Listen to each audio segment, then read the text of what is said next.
Pertemuan pertama di tahun ini setelah kita libur 2 kali lebaran, 2 kali puasa. Kan 2 kali puasa, 2 kali lebaran nih, kayak Bang Toyib ya.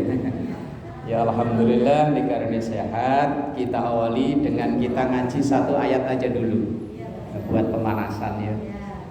Saya pilih ayat yang saya yakin ibu-ibu hafal.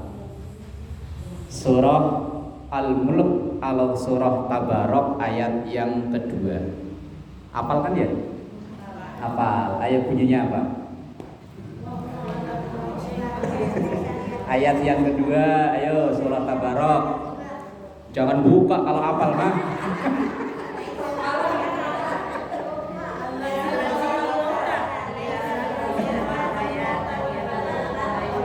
Cobalah dibaca bareng-bareng lah, mau hafal kalau bismillah dulu dah. Patanya hafal kok buka.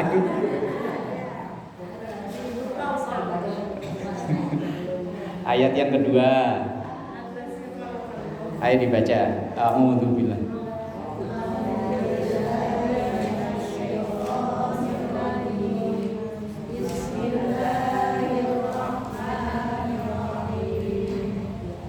Alladzi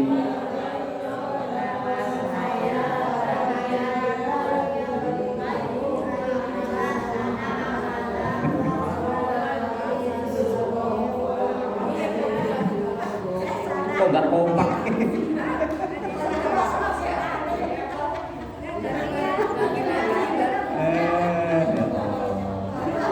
Ya sekali-kali buat selingan Yasin itu Tabarok dibaca ya. Ada keterangan orang yang menjaga surah Al-Mulk atau surah Tabarok nanti di akhirat akan berbalik dijaga oleh surah tersebut dari api neraka. Ya sesekali selingan di Yasin, ya sesekali baca Tabarok. Ayo diulangi lah biar kompak itu doa. A'udzu billahi minasy syaithanir rajim. Bismillahirrahmanirrahim. Alladzi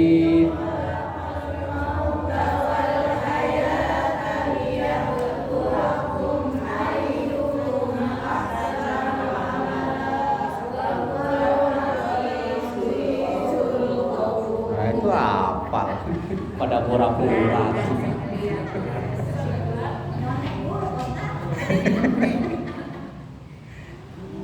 Ya nggak hafal nggak apa-apa, yang penting bacanya lancar. Yes. Artinya alladzi ialah Allah khalaqa yang telah menciptakan al-mauta kematian. Berarti lebih dulu mati daripada hidup ya. Wong memang kita ya awalnya mati dulu kan. Wong kita semua ini berasal dari nutfah. Kalau kata Roma Irama, setetes air hina. Lagunya Roma Irama kan gitu ya. Wal hayata dan kehidupan. Berarti dimatikan, dihidupkan, dimatikan, dihidupkan. Mati pertama kita masih berada di alam ruh nutfah. Kemudian dihidupkan di alam rahim. Berlanjut ke alam dunia. Dimatikan di alam kubur. Kemudian dihidupkan lagi nanti di yaumul qiyamah. Lah untuk apa Allah menciptakan al-mauta wal hayata itu? Liyabluwakum, untuk menguji, menseleksi, bahasanya Indosiar, audisi. Ya, berarti kita ini sedang audisi. Lah memperbutin apa? Audisi itu kan ada yang direbutin kan ya? Nah iya. Ayyukum, siapakah di antara kalian, di antara kita semua ini, ahsanu, artinya ahsanu, terbaik amalnya. Jadi yang diperebutkan oleh kita ini menjadi yang terbaik. Jadi yang dinilai oleh Allah dari kita itu yang terbaik amalnya, bukan terbanyak. Tapi kadang kita mau berbanyak ya daripada baik. Makanya kalau wiridan habis sholat baca subhanallah saking nguber cepetnya sampai sub.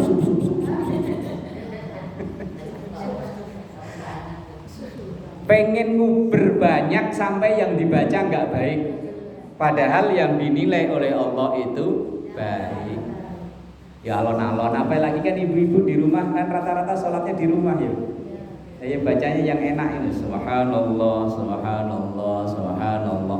Nanti kalau ada cucu dengar, cucu yang seumuran, itu bisa niruin. Misalnya kita lagi sholat, lagi wiridan, cucu sebelah, walaupun dia lagi main HP, tapi kan kuping denger. Kalau kita bacanya subhanallah, subhanallah, subhanallah, akan masuk dalam memori anak, akan terucap. Suatu saat dia akan mengucap subhanallah. Kita tanya, Neng, tahu dari mana? Nenek habis sholat. Kalau bacanya subhanallah. Lah kalau bacanya sub. Yang ditiru sama cucu apa nanti? Lah iya. Karena yang didengar ya sub-subnya itu. Begitu alhamdulillah mau bercepat ya. Delah. Yang lebih serem lagi yang Allahu Akbar. Bar kalau orang Jawa bubar. Ahsanu amal. Yang dinilai oleh Allah dari kita ini yang terbaik, bukan terbanyak. Ya syukur-syukur baik dan banyak. Lah kalau nggak bisa, kalau seandainya memilih di antara dua, ya milih yang terbaik. Kalau hitung-hitungan banyak, kita nggak bisa lawan umat-umat dulu. Umat dulu itu umurnya jauh lebih panjang. Umur umat itu biasanya ya nggak jauh-jauh dari umur nabinya. Kalau nabinya umur 500, ya umatnya kira-kira umur sekitaran 500. Kita umat Nabi Muhammad, wong nabi kita umurnya berapa? Rasulullah wafat usia berapa? 63 itu dalam hitungan Hijriyah. Kalau dalam hitungan Masehi beliau cuma 61 sekian bulan. Nah ibu-ibu udah ada ya? Bonus sudah banyak ya? Iya. Udah bonus ya? Alhamdulillah. Lah umur umatnya ya nggak jauh-jauh dari nabinya. Kalau nabi 63, ya umur umatnya ya nggak jauh-jauh dari itu. Ya sekitaran itulah. Maka dalam hadis Rasulullah sampaikan umur ummati baina sittin wa sab'in. Umur umatku itu ya gak jauh-jauh antara sittin itu 60, wa sab'in dan 70. Maka yang sampai umur 80 jarang, 90 langka, 100 ajaib, 100 lebih manusia sakti udah di sekitaran kita ini. 80 udah ada yang 80. Baru 60.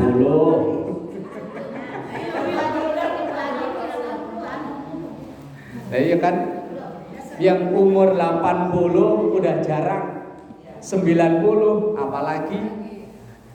Yang kita minta bukan itunya, yang kita minta adalah umur yang berkah. Ya syukur-syukur dikasih panjang, sehat ya.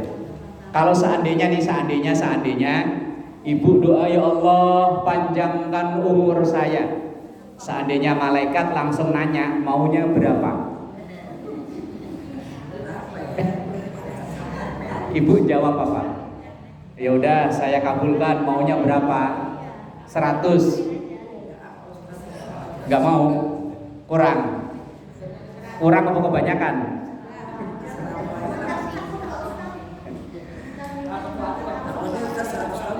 Yes, terserah Allah mau dikasih berapa, yang penting umurnya berkah manfaat.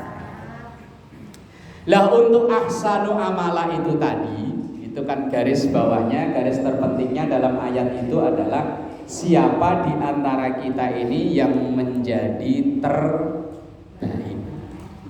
Lah terbaik itu kan nggak kayak mantranya Pak Tarno yang bim salah bim jadi baik, itu kan enggak.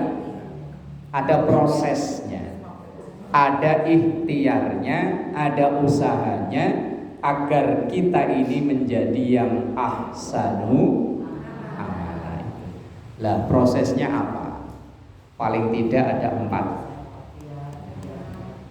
Supaya menjadi ahsanu amala itu paling enggak ada 4. Apa itu? Yang pertama adalah al-ilmu. Ilmu. Makanya yo kita usahakan ngaji sedapat-dapatnya, sebisa-bisanya, ini dalam rangka supaya punya ilmu. Lah ya memang kalau orang pengen pinter itu ya ngaji waktu umur mulai dari sebenarnya. Kalau umur kayak kita ini ya kayak iklan tolak angin zaman dulu, wes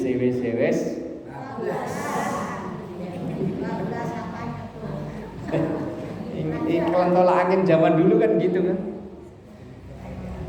Lah tapi apakah nggak ada kemungkinan di umur sekian bisa pinter? Ya bisa. Cuman secara zahir kemungkinannya itu tinggal sedikit. Tapi yang sedikit itu ya siapa tahu. Kita termasuk yang sedikit itu. Wong nyatanya banyak kok. Orang mulai belajar Quran di usia yang sudah 50-an tahun. Lah kalau ibu-ibu mau udah bisa ya, tinggal lanjutin. Ini ada orang yang memulai dari awal. Dari awal tuh loh, baru Iqra 1 a ba. Umur 50 lebih baru mulai. Tetapi karena dia tekun, nggak malu, nggak gengsi, istiqomah, dia tekun. Pokoknya kalau dijadwal seminggu 3 kali dia datang bawa Iqra, nggak malu bareng bocah-bocah kecil-kecil, bahkan bareng cucunya. Tapi dia tekun, nggak gengsi, yo akhirnya bisa. Itu sebagai bukti bahwa umur berapapun asal tekun, yo bisa. Cuma memang prosesnya lebih sulit. Ya kalau untuk ngajarin pertama gampang. Cuman begitu nanti Iqra-nya ditutup, besok datang lagi coba diulang kemarin halaman 7. Habis bismillah diem. Apa ini? Ketika diingetin, oh iya, Tapi yang penting tekun.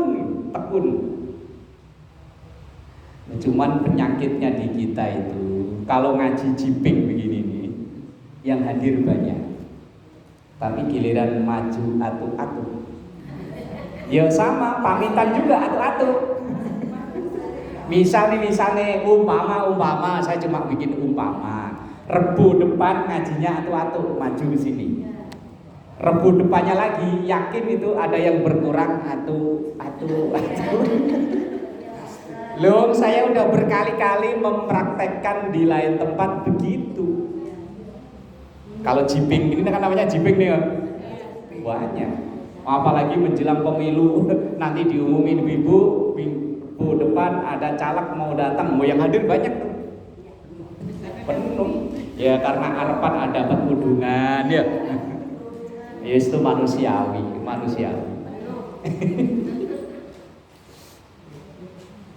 Ilmu ya. Sebisa mungkin sedapat-dapatnya ya ngaji, walau lupa biarin. Kita datang usaha ini termasuk bagian dari ibadah kita. Yang pertama tadi ilmu. Yang kedua adalah an-niyatu, niat.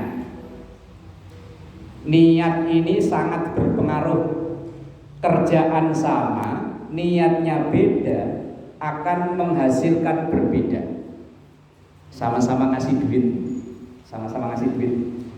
bisa berpahala wajib, bisa berpahala sunnah, bahkan bisa haram. Sama-sama ngasih duit. Kalau saya ngasih duit, niatnya bayar utang, hukumnya apa? Bayar utang, wajib. Ya. Bayar zakat fitrah, wajib. Bayar zakat mal, wajib.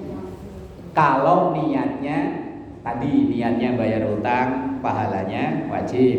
Niat zakat fitrah, pahalanya wajib. Sama-sama ngasih uang. Tapi lain waktu saya ngasih uang, niatnya sedekah, pahalanya apa? Sunnah. Ya. Udah turun kelas ya. Kalau yang tadi wajib, yang ini sunnah. Lah kemudian lain hari anak saya misalnya sekolah gak naik, saya datang ke wali kelasnya, Bu, mosok anaknya Ustadz sekolah gak naik, malu-maluin aja. Ini ada hadiah buat ibu. Hukumnya apa? Ya hukumnya apa? Anak saya aslinya sekolahnya nggak naik, ya memang goblok. Lah kemudian saya datang ke wali kelasnya, saya kasih kusek. Lah iya, yang asalnya nggak naik berubah menjadi naik. Itu hukumnya apa? Haram ya. Padahal sama-sama ngasih duit. Yang tadi pahalanya wajib, yang tadi lagi pahalanya sunnah, yang tadi lagi haram. Padahal sama-sama ngasih. Bedanya apa? Niat. Bedanya di niat. Yang satu niatnya bayar utang, yang satu niatnya sedekah, yang satu niatnya nyogok. Padahal sama-sama ngasih. Lah sama orang sama-sama ngaji nih, bisa jadi wajib, bisa jadi sunnah, bisa jadi haram, tergantung. Lah kalau dia ngaji niatnya ngindarin kewajiban di rumah,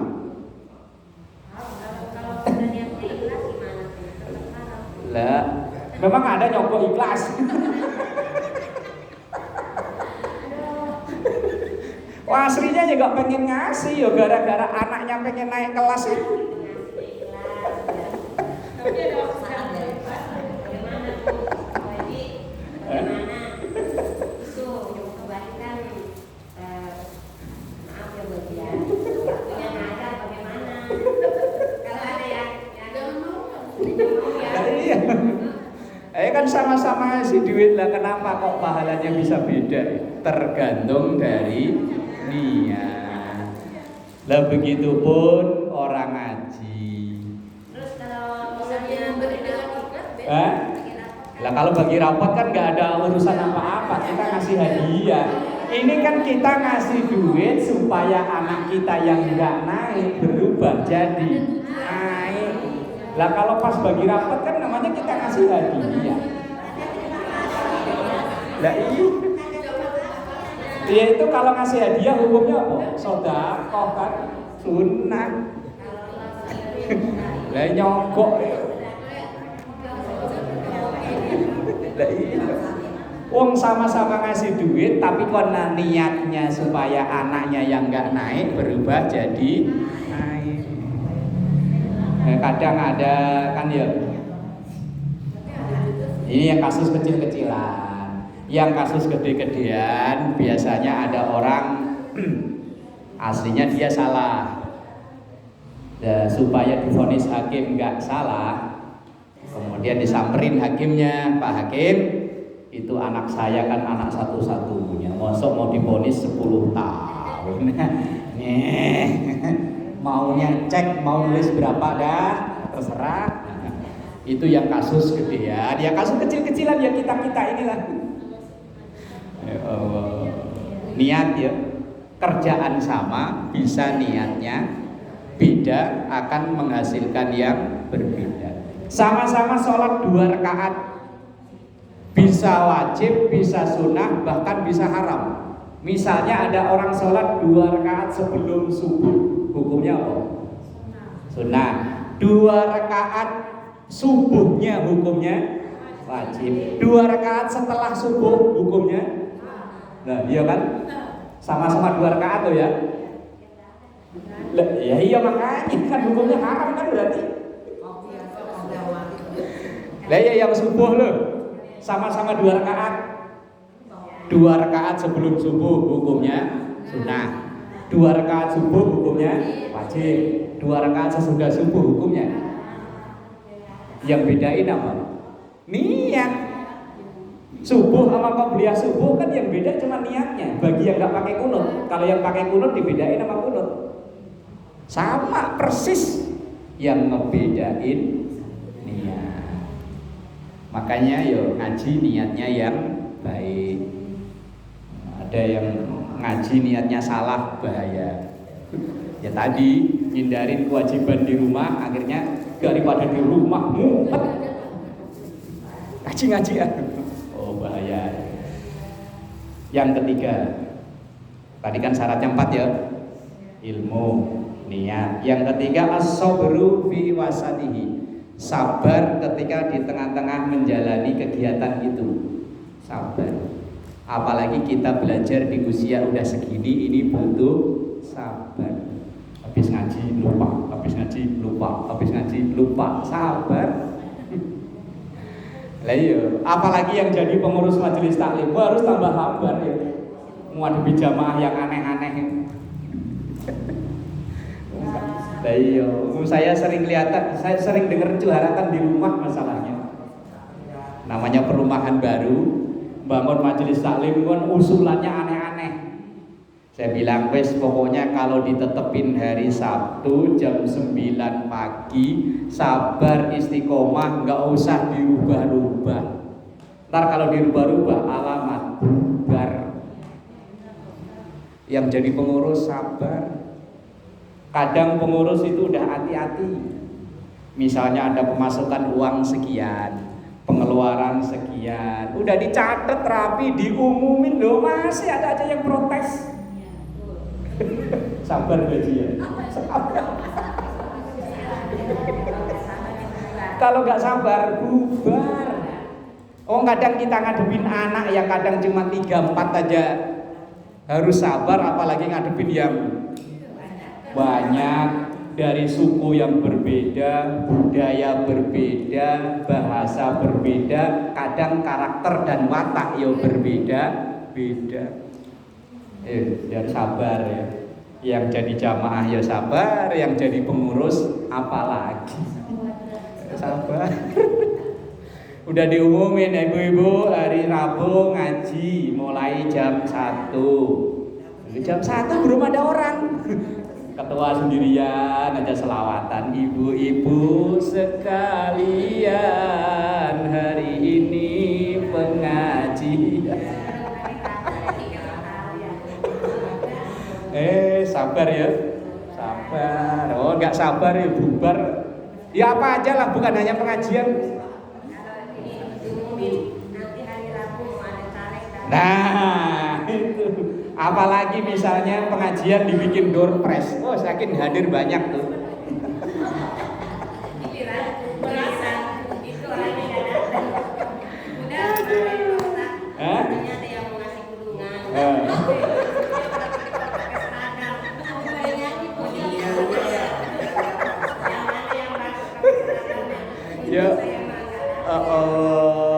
Ya begitulah fenomena hari-hari.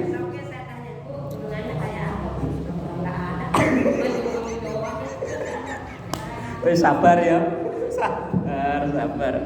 Ya Allah. Enggak hanya di pengajian, orang di rumah ya harus sabar ya.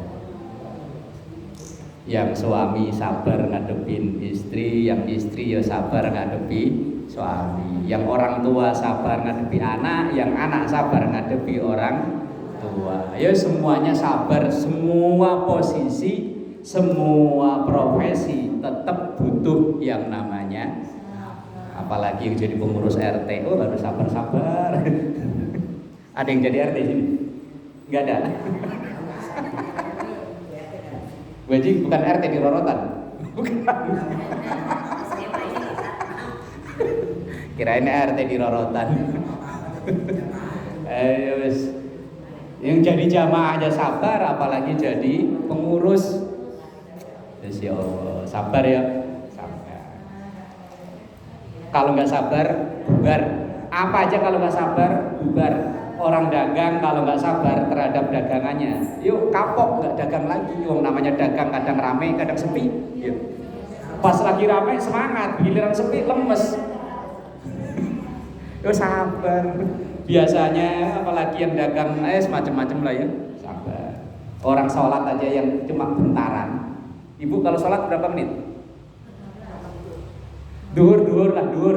Yang rakaatnya paling banyak berapa menit?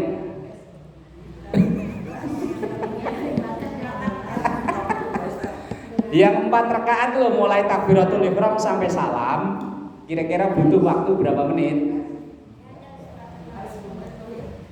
Ya nggak tahu, terserah ibu.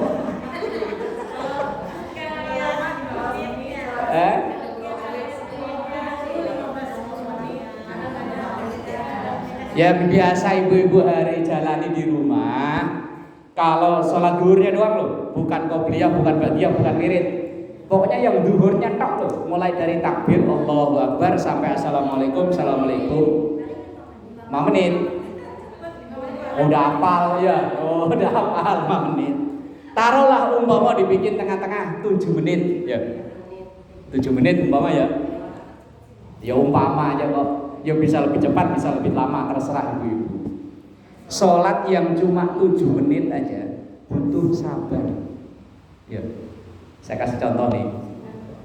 Ada yang suka belanja online. Bu Haji mas seneng kayaknya belanja online nih. Online dulu kalau ini. Yang suka belanja online, janjinya hari Kamis datang, besok kan Kamis. Ditungguin sampai 12:30 nggak datang. Begitu jam 1 ibu baru sholat dapat 1 rakaat. Depan rumah ada klakson motor, pipit, Bu Haji paket. Iya COD. Itu sholatnya dikebut apa langsung dibatalin dulu?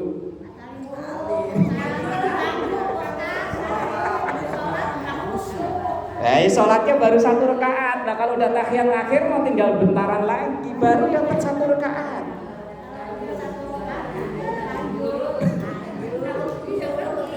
Iya, yang di depan rumah ada titit kan, ada namanya tuh dipanggil-panggil.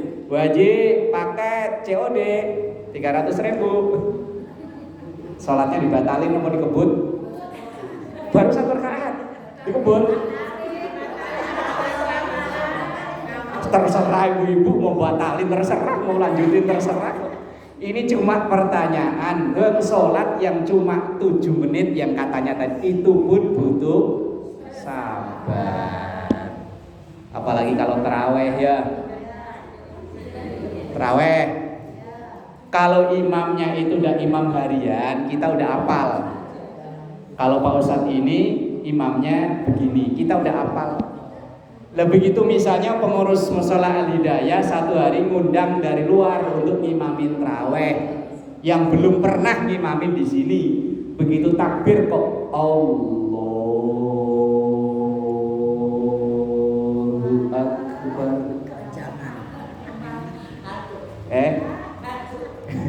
Mau ngimamin taraweh takbirnya begitu. Kira-kira dalam bayangan ibu gimana?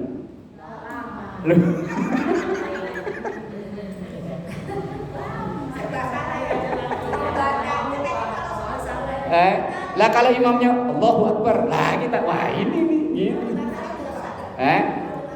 Lah kalau sengaja batalin tanpa ada alasan yang dibenarkan yo. Aduh, sangel ya. Kalau kita lagi sholat ada Assalamualaikum Bu Haji. Kita tahu bener ini suara orang ini, kita kenal. Janji kemarin telepon katanya mau datang bayar utang.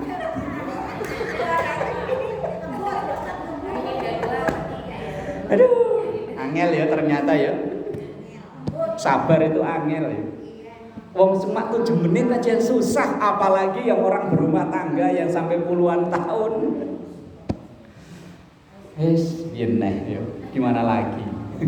Om, termasuk sesuatu yang supaya itu menjadi ahsanu amala, itu syaratnya sabar.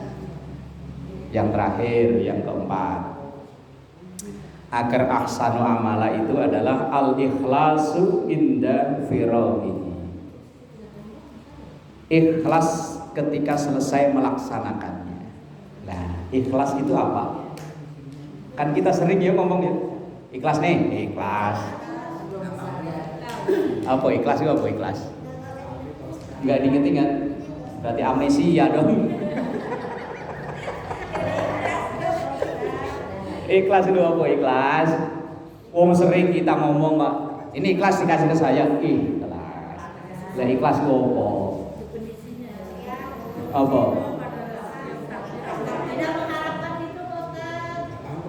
Ridho terhadap takdir Allah. Apa tadi Baji?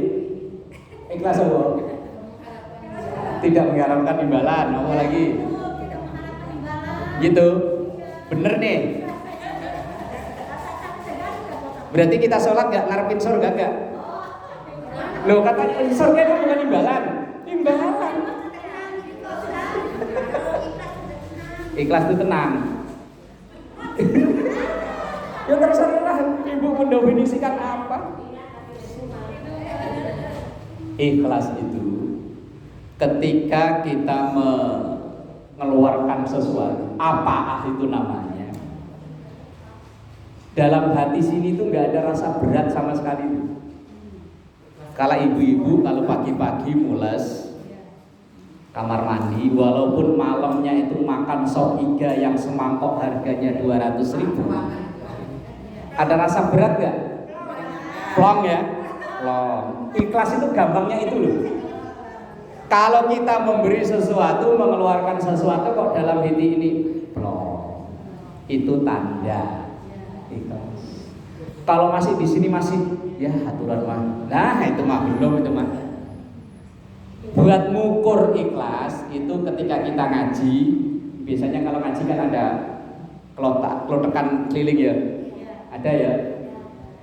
Ketika kita masukin berapa biasanya? Goceng. Goceng di sini plong nggak? Plong. Ya plong lah goceng kok. Kalau masih plong, coba taikin lagi. 10.000 kira-kira masih plong apa ada rasa berat? Masih plong 10.000. Taikin lagi. Lah iya buat ngukur kok. Kalau 10.000 masih plong, berarti 10.000 kita masih berada di kelas ikhlas. 15.000. Lah kok mulai mikir, wah 15.000. Aturan yang goceng membuat nyamuk anak. Apalagi 20.000. Kadang mampir ke warung tukar gocengan. Nah, berarti kelas kita belum nyampe ke situ. Itu gampang-gampangnya ikhlas. Ikhlas itu bukan nggak ngarepin apa-apa, bukan. Wong nyatanya kita sholat yang ngarepin surga kok ya.